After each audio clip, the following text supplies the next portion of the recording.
เสกโดยหลวงปู่สวรรคำมหาโศกลาภปูซาสุดโสติการ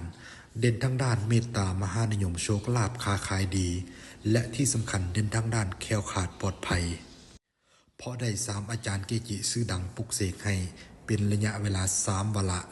วาระที่1อาจารย์ซาสุดโสติการศิษย์เอกอาจารย์ซาคำแดงปลุกเสกให้วาระที่2อาจารย์บุญแปลงปลุกเสกให้คารวะสายไต่ที่มาแห่งในตอนนี้วาระที่3ปลุกเสกโดยหลวงปู่สวรรคำจันทสาโร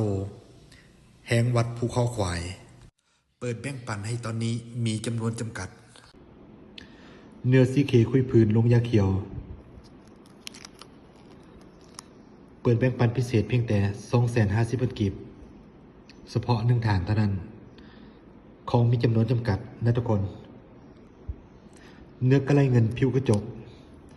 เปิดแบ่งปันเพียงแต่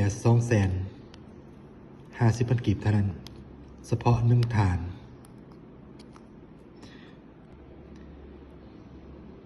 เนื้ออโนไดเขียวเปิดแบ่งปันพิเศษเพียงแต่250,000 กีบเฉพาะ1 ฐานเท่านั้นของมีจำนวนจำกัด